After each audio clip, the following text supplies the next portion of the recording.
Hi, I'm here again with Tim Fabrizio, well-known author and phonograph expert. Tim, what do we got today? This is an Edison Home coin-op phonograph. If you had to contemplate how to make the most stupid and complicated mechanism that man ever devised, this is what you would end up with. It is incredibly complicated, way more complicated than it needs to be. It actually has a chain drive that, as you wind it up, returns the carriage to the beginning of the record. And it's so easy for it to slip, a link in the chain.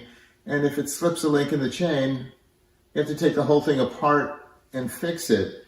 There are so many stupid little gadgets and gizmos attached to this that you wonder how they ever worked in hard service. I mean, people must have been constantly having to fix them.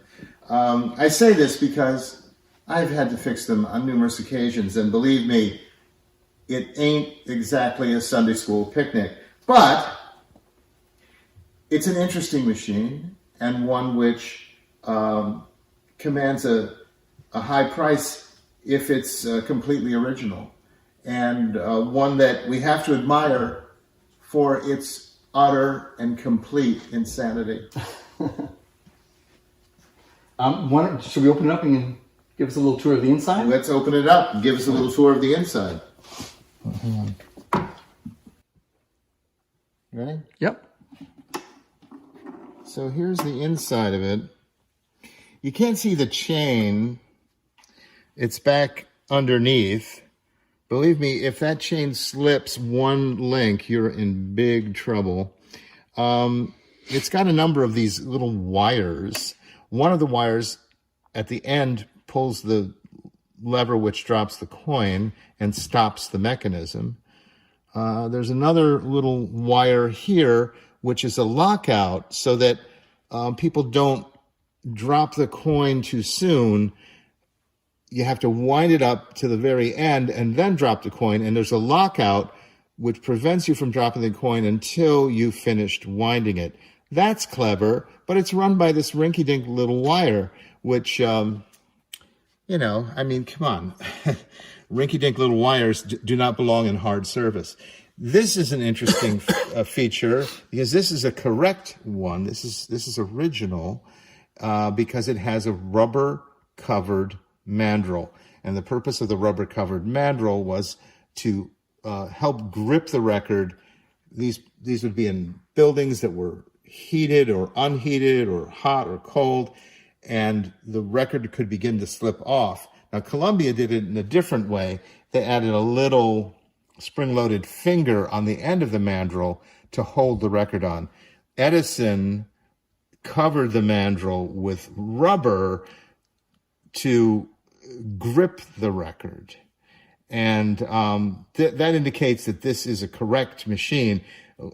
Some of these have been put together over the years, but this one is original. And anyway, this is a suitcase home? Yes, it's that's the mechanism that they used. Let's say 1899, 1900, 1901 was what they were selling at the time, and that's what they used to make these things up. And it's a miracle of madness, utter and complete madness, which is why I love it. Even though I say terrible things about it, it's kind of like a love affair. You love them, but you still say terrible things about them.